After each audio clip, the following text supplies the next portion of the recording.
Queridos irmãos, recebam a paz do Senhor Jesus. Abra sua Bíblia, livro de Ruth, capítulo 1. Enquanto você estará procurando, eu quero agradecer a Deus por essa honrosa oportunidade de poder estar nessa noite adorando a Deus junto com vocês, ter esse privilégio de poder contribuir com uma palavra da parte de Deus para a sua vida.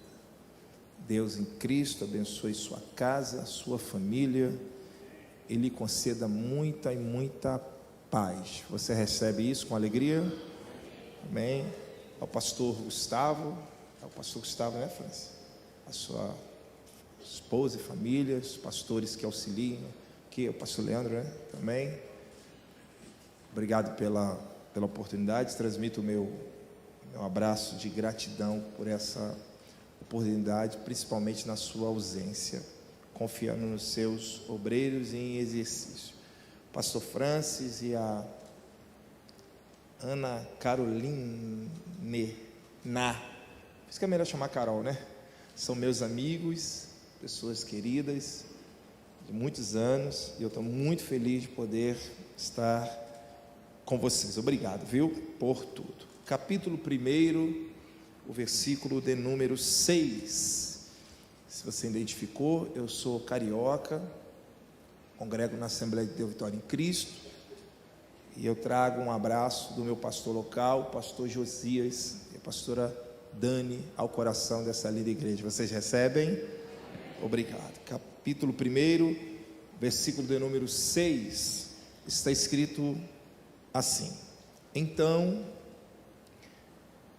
levantou-se ela com as suas 2 noras, para que pudesse retornar da terra de Moabe, pois ela havia ouvido na terra de Moabe como o Senhor havia visitado o seu povo, dando-lhe pão. E se você concorda com o que lemos, diga amém. Queridos, nós percebemos nesse texto que é uma continuação da explicação do ofício dos juízes, e nós unificamos tanto o livro de Juízes como também o capítulo 1, como o livro, né, das oscilações do comportamento humano. Por ausência de um grande líder após a morte de Josué, Deus, que é Senhor do seu povo, Ele permite que juízes pudessem estar na posição daqueles que estariam como mediadores para julgar também causas do povo, contexto familiar, e também a respeito do posicionamento da adoração ao verdadeiro Deus. O capítulo 1 de Ruth traz essa evidência, que também são fatos ocorridos nos dias que os juízes julgavam.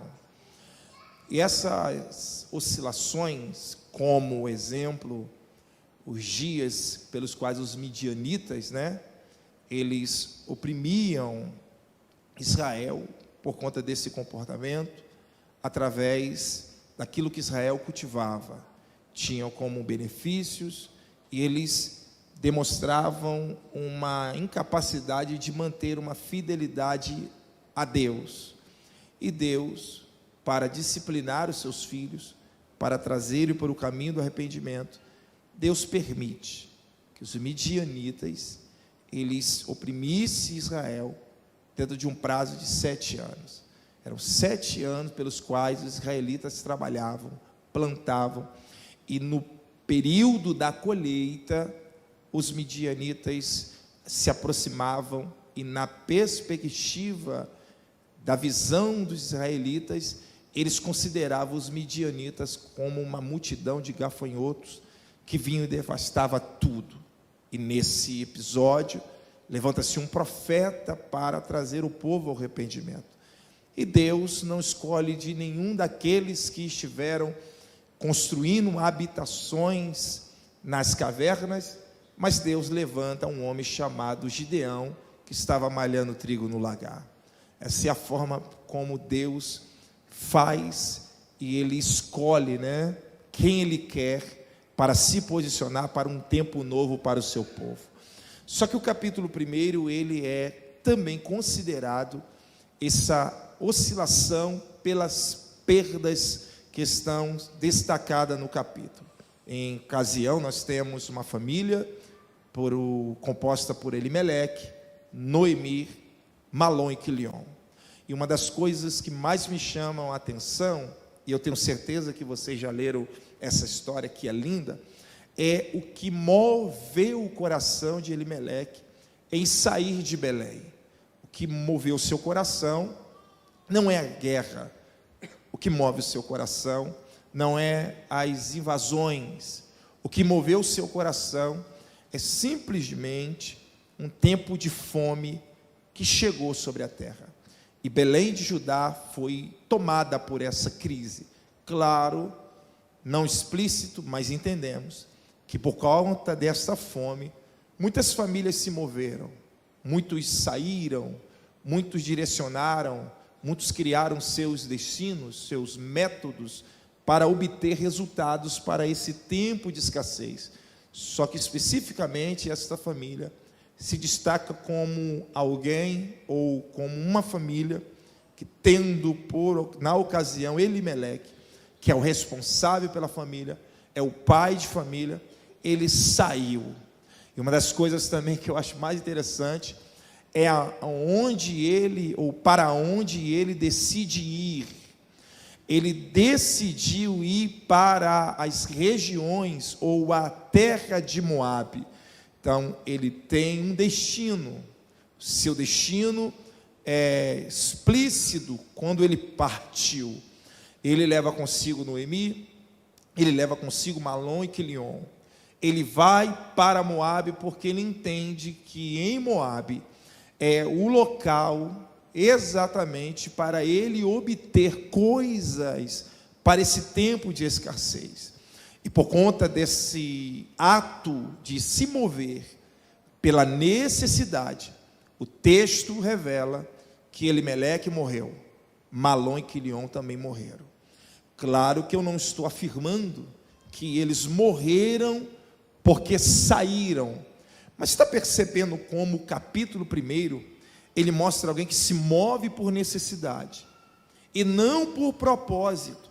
Ele se move por necessidade, e o texto faz questão de dizer que Elimeleque morreu, Malom e Quilion morreram. E aonde que eles morreram? Em Moabe. Pasmem os senhores, foi em Moabe, ou chegando em Moabe, eles construíram, eles cresceram, porque obteram casas, seus filhos casaram. Mas o texto dá um ponto para a gente pensar, porque diz que dentro de um prazo de quase 10 anos, o que é isso? É um relato da história de uma família, que dentro de um prazo de quase 10 anos, se revela isto que eu vou citar novamente: saíram, chegaram, construíram, conquistaram, mas morreram. E quem é que ficou? A Noemi. Vai parecer, ou vai ser redundante que eu vou dizer, mas só para ponto da gente pensar, a dor da perda ficou literalmente para quem estava viva, para Noemi. Só que quem saiu é alguém que deveria pensar em não se mover por necessidade. Por quê? Porque o nome Elimeleque significa Deus é meu rei. Ora, partindo disso, nós pensamos numa verdade. Como que pode, Alguém que nasceu com as características de alguém que cresceu para ser governado por Deus, por conta da crise, se move por conta própria? Por que não consultar a Deus? Por que não dobrar os joelhos? Por que não clamar ao Senhor? Por que não aceitar o tempo desse processo? Por que se mover por conta da crise, tendo o Senhor como rei que governa a sua vida? Sabe o que a gente aprende? Que quem se move por necessidade é capaz de fracassar na sua jornada, porque Deus não move ninguém por necessidade, Deus nos move por propósito. Você lembra do filho de Abraão, Isaque? Houve uma fome na terra, fome parecida ou semelhante dos dias de Abraão, seu pai. E o que o Isaque fez? Ele desejou fugir da fome e ir para o Egito. Só que Deus apareceu e disse: não desças para o Egito. O que é isso? É o Senhor que invalida os desígnios do coração de alguém que está querendo se mover por necessidade e não por propósito. E nessa noite, a primeira coisa que eu queria extrair para liberar para o coração de alguém que está aqui é: todas as vezes que a crise aparecer, tente buscar diante de Deus se você não está se movendo por necessidade ou se você está movendo-se por propósito. Porque quem se move por necessidade fracassa, mas quem se move por propósito conquista. Quem se move por necessidade caminha até chega, mas perde. Mas quem se move por propósito suporta o processo, mas o propósito de Deus é estabelecido em sua vida.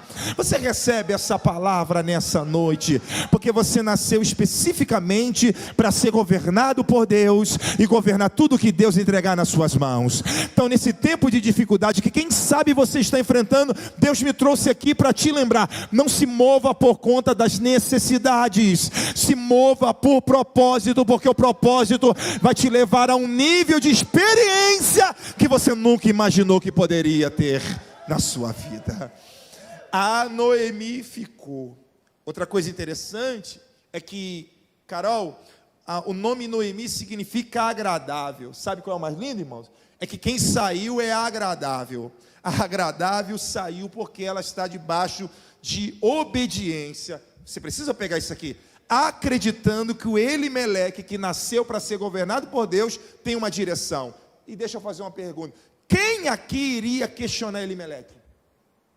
Quem aqui ia dizer: Elimeleque, você tem certeza que o caminho é esse? Se ele nasceu com as características e diz: sou governado por Deus, ninguém iria questionar, irmão. Principalmente quem é agradável, porque quem é agradável não critica, quem é agradável não questiona. Quem é agradável intercede, soma, fica do lado. Só que ela chegou em Moabe com o marido, chegou em Moabe com 2 filhos, viram seus filhos casarem, mas não obter filhos, e eles morreram. Está percebendo quem chegou em Moabe? Malom e Quilion casaram, e a expressão casar aponta-se para casa, casa, família. Tiveram casa, casaram, mas não tiveram filhos. O que é isso? Não deram frutos, porque quem anda por necessidade não dá frutos. Então eles morreram. Então a Noemi que ficou se tornou Mara. Por quê? Por conta do peso da perda. Então a Noemi, que era agradável, se tornou Mara, amargurada. E eu fiquei pensando nisso, né? O quanto a dor da perda é capaz de mudar algumas áreas da nossa vida. O quanto as perdas são capazes de desconstruir aquilo que já estava construído e perfeito. Ela está em Moabe, o texto vai dizer, quase 10 anos. É um relato, né, de uma história de uma família, que em quase 10 anos só fracasso, perdas e sem frutos.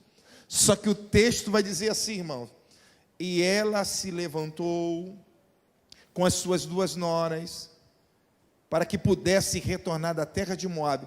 Por quê? Pois ela ouviu que o Senhor visitou o seu povo em Belém, dando-lhe pão. Eu fiquei pensando nisso, né? Ela é a Mara, ela é a amargurada que perdeu pessoas, mas quando ela ouve o que o Senhor fez em Belém, ela se levantou. E aqui que a gente extrai uma verdade para a vida, a qual? Até quando você vai suportar o peso de se tornar Mara? Até o quanto você vai suportar o peso da dor dessa perda? Você está percebendo?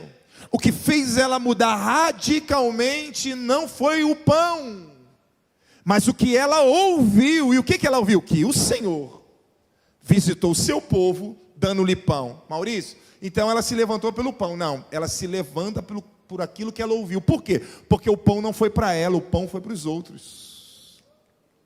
E tem hora que a gente fica, eu quero o pão, eu quero a porta, eu quero os resultados, eu quero o fruto. Deus está dizendo, basta somente você se levantar por conta da minha voz.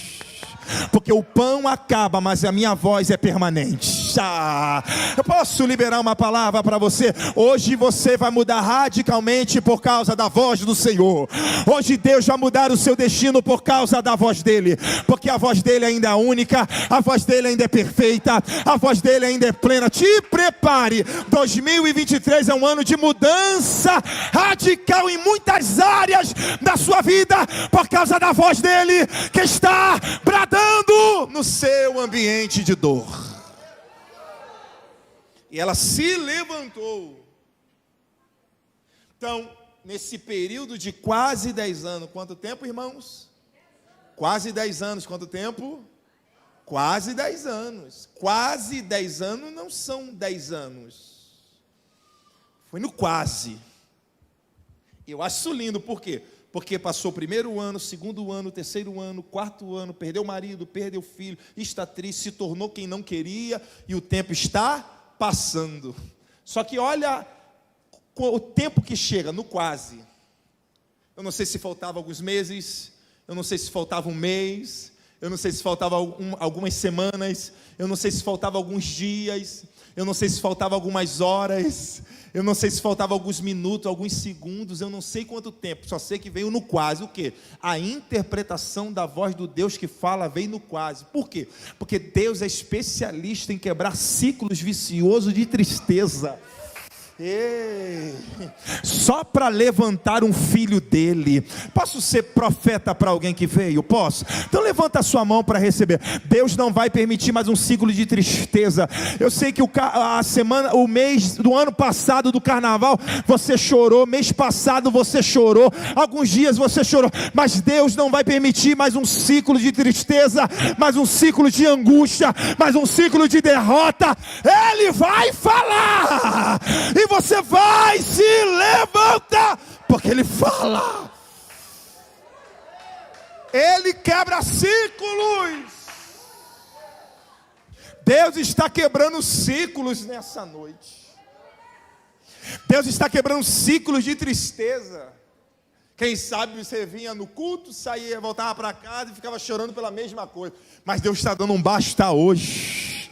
Você recebe isso com alegria? Então ela se levantou. A segunda coisa que eu acho interessante é a postura dela após se levantar. Ela vai chamar suas duas noras. E são as pessoas mais importantes pelo momento que ela está vivendo. Só que é ela que chama. Não são as noras que chamaram ela. Ela chamou as suas duas noras, e disse assim: eu preciso liberar vocês, porque eu não tenho mais filhos. Você sabe o que ela está fazendo? Ela está liberando as suas noras, porque ela já sabe qual direção tomar. E tem hora que a gente não caminha porque a gente está presa a alguém ou coisas. Só que ela liberou, e sem querer romantizar o texto, nós vamos perceber o nível de maturidade que a Mara tem, mesmo estando em amargura. Mesmo estando em amargura, ela entende que ela precisa liberar pessoas. E se em 2023 você não entender que o fato de tudo que aconteceu, de tudo que se foi, algumas coisas que ocorreram na sua vida, não te traz a experiência de alguém que precisa colocar em prática. Eu preciso liberar alguém para andar. Eu preciso romper para caminhar. Por quê? Porque quem tem destino não depende de ninguém, depende só de Deus.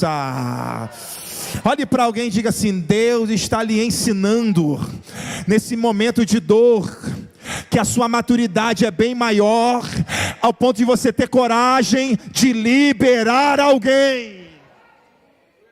Você está percebendo que ela é clara em dizer: eu preciso liberar para vocês voltarem para suas casas. E você sabe o que vai acontecer? As duas insistiram, e ela continua dizendo: eu não tenho filho. Eu fico imaginando se ela fosse carioca, né? Não tem nenhum marido, não tem nenhum crush, não tem nada para... E mesmo se eu tivesse, até eu ter filho, né? Podem ir. O que é isso? Eu não tenho nada para dar para vocês. Eu não tenho condições de gerar nada para mantê-los comigo. Porque enquanto tem gente olhando e dizendo assim: vou ficar com ele, porque ele pode gerar coisas que vão ser benefício para mim. Tem uma Mara que está dizendo: eu não tenho condições de gerar mais nada para você, então pode ir embora. Até quando você vai ficar amarrando pessoas, você tendo a consciência que você não tem condições de gerar nada para mantê-las contigo? Porque a gente fala muito de pessoas que ficam por interesse, ou ficam pela pessoa que nos tornamos, mas é ela que está liberando. E até quando você vai ficar amarrado nisso? Até quando vai ficar insistindo nisso? Libera. Libera. Só que o texto diz que a órfã deu um beijinho e foi embora. E está escrito no texto: ela voltou para a casa dos seus pais e para os seus deuses. Mas a Ruth ficou. Você sabe quem é órfã? Órfã significa gazela. E a etimologia do nome órfã significa nuca. Então gazela é animal com muita pressa. E quem tem pressa para beijar e sair é porque entendeu que dali não vai sugar mais nada. Quem tem muita pressa para sair da nossa vida é porque entendeu que dali não tem como sugar mais nada. Mas a Ruth não, a Ruth se apegou a ela e falou assim: o teu Deus é o meu Deus, o teu povo é o meu povo. Irmãos, vou fazer uma pergunta aqui, não é pegadinha de carioca. A Ruth conhecia o povo de Noemi, sim ou não? Quem acha que sim, levanta a mão direita. Quem acha que não, levanta a esquerda. Quem não acha nada porque não estava lá, não tem nada a ver com isso, levanta as duas. Brincadeira. Ela nunca tinha visto, mas ela ouviu. Ela não viu nada, mas ela ouviu. Ela não viu o povo, mas ela ouviu sobre o povo. Ela não viu Deus, mas ouviu sobre Deus. Ela não viu Deus, mas sentiu Deus. Você está entendendo o nível de importância? E mesmo em momentos de amargura, falar sobre Deus, clamar a Deus, cantar a Deus. Por quê? Porque a sua maturidade em adorar a Deus em tempos difíceis vai fazer gente andar contigo, estar contigo. Quem recebe esta palavra? Tem gente que vai andar com você. O teu povo é o meu povo, o teu Deus é meu Deus. E gente, eu fiquei pensando nisso, né? Ela não viu nada, não tinha visto nada, mas falou: eu vou. E você sabe o que diz o texto? Elas voltaram. E eu acho interessante porque o nome Ruth significa amiga. Porque o amigo de verdade sempre fica. Sim ou não, gente? Você pode até brigar com um amigo, passa o tempo que for, mas você sempre está sentando, tomando café e resolvendo as questões, porque é amigo. Só que eu fiquei pensando, sabe o quê? É a Mara caminhando com a amiga. É a amargurada voltando para Belém, depois de quase 10. Eu queria fazer uma pergunta aqui. Tu está disposto a recomeçar? Pouca gente, repito. Tu está disposto mesmo a recomeçar? Só que ela perdeu maridos e filhos, sim ou não? Mas não recomeçou vazia. Porque tem gente que fica assim: vai recomeçar com o quê? Vai recomeçar como? Vai caminhar como? Como você vai chegar? Você não tem um emprego, você não tem dinheiro, você não tem uma casa própria, você não tem um carro, sim, mas Deus deixou alguém. Porque todas as vezes que Deus quer mudar a esfera da nossa vida, Deus não dá coisas primeiro, Ele apresenta pessoas. Você está preparado para o que você vai viver nesse ano ainda? Deus Deus não vai te dar dinheiro para mudar a tua vida. Deus não vai te dar um carro para mudar a tua vida. Deus não precisa te dar uma casa para mudar a tua vida. Não precisa que você viaje para esfregar que viajou na cara de todo mundo, não. Deus precisa te apresentar a alguém que está disposto a caminhar quando tu está por cima e caminhar quando tu está por baixo. Te prepara. Tem gente que você menos imagina, vai dizer: eu cheguei para que começar com você. E elas foram para onde? Belém, para recomeçar. E eu fiquei pensando, né? Não poderia recomeçar em outro lugar? Não, mas tem que voltar para Belém. Só que em Belém, o Senhor deu pão para o povo, sim ou não? Só que ela não está se movendo por conta do pão. Ela está se movendo por causa da voz. O que é isso? Propósito. Tem gente que se move por causa do pão, mas tem gente que se move por propósito, por causa da voz. E quando elas chegaram, a primeira coisa que os cidadãos da cidade vão dizer: não é a Noemi? Sabe o que ela vai dizer? Vai dizer assim: não me chame mais de Noemi, me chame de Mara. Se eu tivesse, ela fala assim: é doida, não é possível. Como que qual era o nome dela, gente? Noemi. Só que Noemi significa agradável. E quando ela chegou, ela não deixou que os habitantes chamassem ela de agradável. Ela se revelou como ela estava. E isso foi uma experiência, o Francis sabe muito bem o que eu vou dizer, eu acredito que alguns aqui também. Eu tive o privilégio, a alegria, foi de Deus, irmão, Deus, só Deus fazia, me tirou da favela para fazer isso, porque eu tive um presente, ganhei um presente no mês do meu aniversário, de ir para Portugal. Aí, antes de ir, eu fiquei muito ansioso, né, porque eu não saía nem da favela para ir na rua de baixo, imagine para a Europa. Aí me contaram que lá dá para ficar rico. Aí eu virei para minha mãe e falei: mãe, eu nunca mais vou voltar, vou ficar rico. Aí daqui a pouco eu comecei a acompanhar algumas pessoas que eu conheço, nos rios da vida, né? 5 passos que você precisa fazer quando chegar em Portugal. 4 coisas para ficar rico em Portugal. Falei: se é para fazer só isso aqui, tá bom demais. Porque aqui no Brasil é quebra pedra, carrega areia, faz isso, pega ônibus lotado, faz um monte de coisa. Falei: se for para fazer, mãe, vou ficar rico. Quando eu cheguei lá, alguns que faziam vídeos de BMW estavam, quando desligavam o celular, ficavam chorando, porque estavam depressivos, porque estavam limpando o chão no McDonald's, isso não é vergonha, estavam com dificuldade para dormindo em quartinho, pagando 400 euros com o marido, mulher e 2 filhos, e mais um na barriga que estava vindo. Gente que saiu daqui, fez videozinho, rico, como ficar rico, lá, dificuldade lá. Aí sabe o que eu entendi? Agradável, 5 passos, quando desliga, amarga. Só que ela está dizendo: eu não vou mostrar uma mentira de vida, eu não vou viver uma vida de aparência. Não me chame de agradável, me chame de Mara. Por quê? Porque em amargura tem me tratado Todo-Poderoso. Aí ela diz: cheia eu saí. Cheia de quê? Marido e filhos. Vazia ele me fez voltar. E eu acho isso aqui lindo. Por quê? Porque ela saiu cheia. Cheia de quê? De confiança que ia dar certo, de esperança que ia chegar, de alegria que estava com o marido. Mas o Senhor trouxe ela vazia. E eu posso dizer uma coisa: não importa como você vai recomeçar, se é Deus que está te trazendo, vai dar certo. Quem levanta a mão, quem aplaude ao Senhor.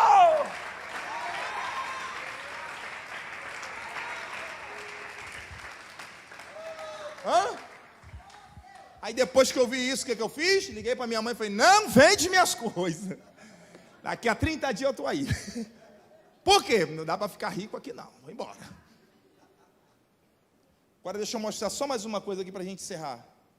Olha o tempo que elas chegaram. Então, versículo 22. Então, Noemi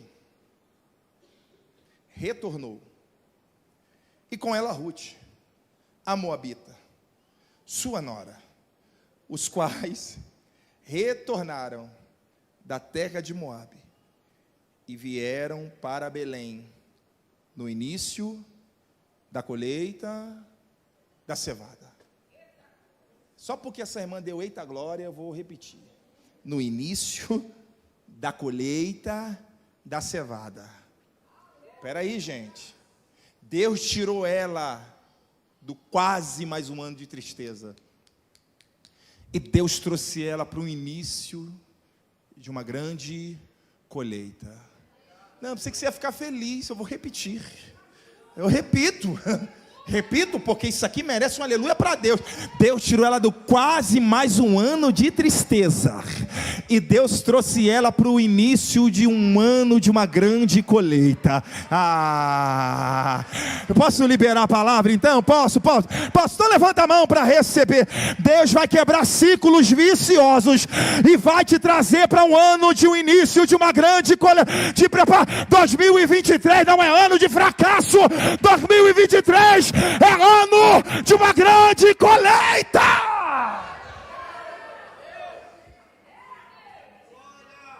Aí alguém pode dizer assim: ô irmão, é porque tu não sabe o que eu passei. Não importa. Se levantou, se caminhou, vai chegar no início. Não vai chegar no meio. Não vai chegar no final. Porque quem chega no final, no meio, é quem não tem direção de Deus na vida. Mas quando é de Deus, chega no início. Aí lá vai uma pergunta, e não é pegadinha de carioca. Foram elas que plantaram, sim ou não? Quem acha que sim, levanta a mão direita. Quem acha que não, levanta a esquerda. Quem não tem nada a ver com isso, levanta as duas. Não foram elas. Mas você percebeu que para Deus, quem anda em direção, tanto quem planta e quem não planta, colhe também? Olhe para alguém e diga assim: esse ano você vai plantar em ambiente que você nunca imaginou que poderia plantar na vida. Agora olhe para ele e diga assim: esse ano você vai colher em lugares que nunca imaginou que poderia colher na vida. E eu encerro. Olha aqui. A Noemi vai orientar, meu pastor, a Ruth a se deitar aos pés do parente remidor, o segundo, que é o Boaz. Olha a orientação da senhorinha, né? Fica lá aos pés dele. Sai de lá não. É quando ele te vê, você fala que está ali para servir, fica lá. Você sabe que agora ela ficou aos pés, aí Boaz estava alegre de vinho, feliz. O coroa olhou para a novinha e disse: está fazendo aqui? Hã? Não fica aqui. Sai daqui não. Que se o parente remidor não lhe remir, eu vou lhe remir. Aí amanheceu. E eu queria pegar isso aqui. Por quê? Isso tudo está acontecendo no período da madrugada. Você está percebendo que para Deus, uma virada, basta uma noite. Para quando você... Alguém vai pegar isso aqui, Fran? Quando você acordar, tem coisas extraordinárias que vão acontecer. Eita, arrepiou aqui, eu vou repetir. Basta uma noite para Deus virar teu cativeiro, porque o choro pode durar uma noite, mas a alegria está vindo aí. Quem é que pega esta palavra? Você sabe o que aconteceu? O parente remidou o primeiro, não quis. Aí o Boaz, o coroa, rico, remiu. Aí isso aqui fez? Casaram.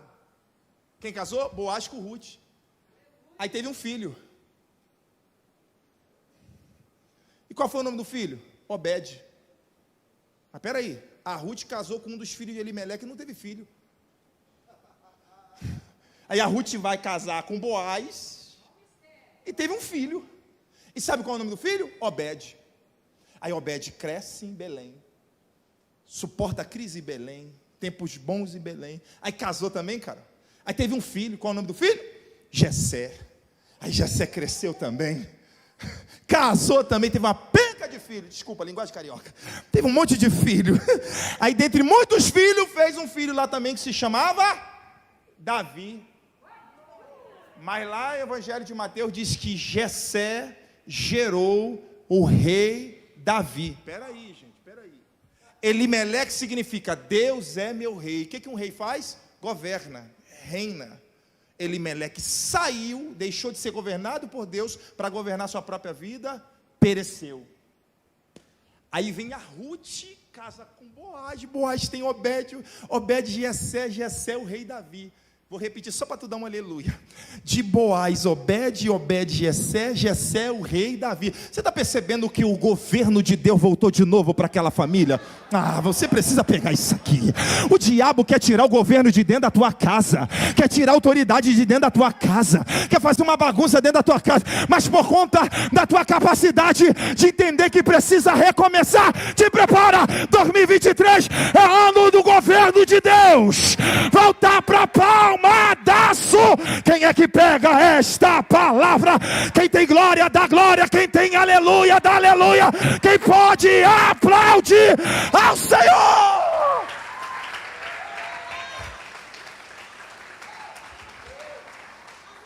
Te prepare. Se prepare. O governo de Deus vai voltar de novo para dentro da sua casa. A sua casa será alvo do milagre de Deus. Os teus filhos vão estar debaixo do governo de Deus. Nenhum mal vai suceder, nem praga alguma vai chegar na sua tenda. 1000 cairão ao teu lado, 10.000 à sua direita, e nem você nem ninguém da sua casa será atingido por causa do governo de Deus.